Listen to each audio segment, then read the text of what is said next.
Today on Beyond the Image, I'm sitting down with Pat Callihan, CEO of Tech Impact, where we talk about the work they are doing to train new IT professionals in the Southern Nevada landscape. Thank you for joining me, Pat. Great to be here, Danielle. Thank you for having me. Absolutely. So tell us a little bit, just to get started, about what is Tech Impact, what's your mission, and what are you guys doing over there? Tech Impact's a nonprofit organization. We've been around a little more than 20 years now. Our mission is fairly simple. It's to leverage technology for social impact.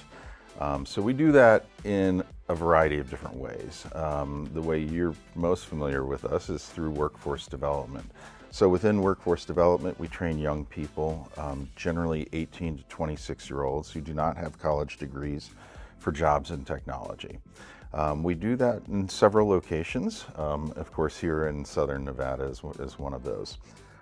We also provide capacity building services. So what I mean by that is we help other nonprofits with their technology. So that could take the form of education, it could be consulting, integration, and for literally hundreds of organizations across the country, we are their IT support department. We also do a good bit of work in innovation. So within that, we have a data lab, and that has data scientists, data engineers, front-end developers that are working on large data sets and large challenges that face state government and large nonprofit organizations. So we do a whole lot of stuff. It's just a great organization, great to be part of it. So if someone is interested in going through the Tech Impact program, how do they do that? What are the qualifications? What are the requirements? It's pretty simple. On our website, there's just a small sort of form that people fill out, an interest form, and then they'll get a call from us and we'll probe them a little bit further. You know, we want to see, are they in the age range that we serve, generally 18 to 26-year-olds.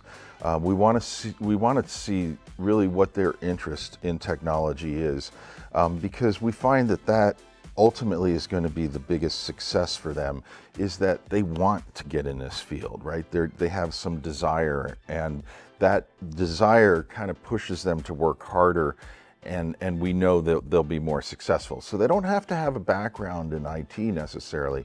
I mean, we've had plenty of people that have come out of food services or retail or whatever, but they just, the desire, and often it's sort of intrinsic because, they're gamers, or, they help the family out with their computers when they crash, that sort of thing. But they haven't had that formal sort of training around this. And so that's really what we give them, that opportunity. What does that program look like? How long is the training? What do they experience?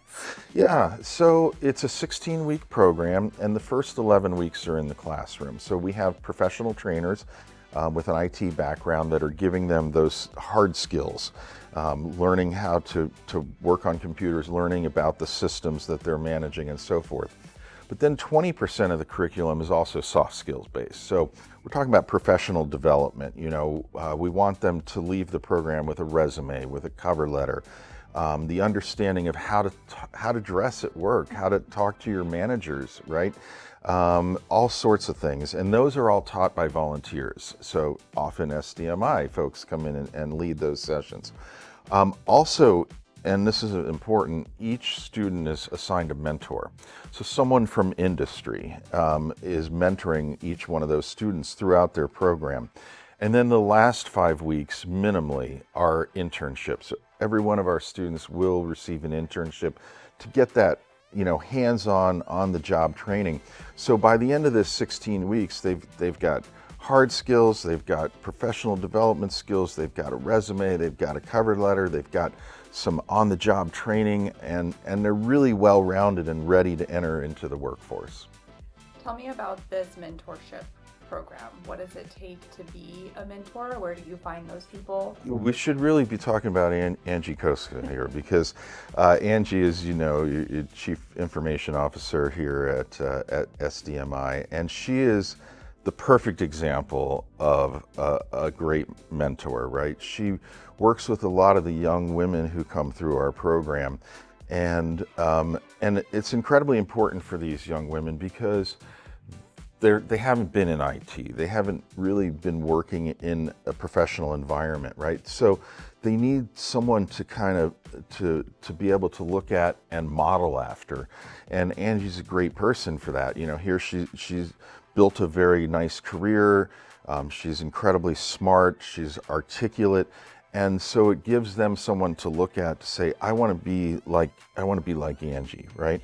And Angie takes it a little bit further. So, you know, when you become Angie's mentee, it's not just a professional relationship, right? She becomes your friend, and you know, we just honored her recently at a luncheon. I'm just so impressed. You know, she has built her own like network of mentees now over the years, and they do outings together. And you know, she even went to like one of the young women went on to graduate, you know, from college, and she went to their graduation, I think in Seattle or something. Like that is full commitment, you know. And I think nothing. I can't think of anyone that epitomizes mentorship better than Angie that works with us. So if somebody wants to give Angie a run for her money as the best mentor at Tech Impact, how do they become a mentor? Yeah, good luck with that.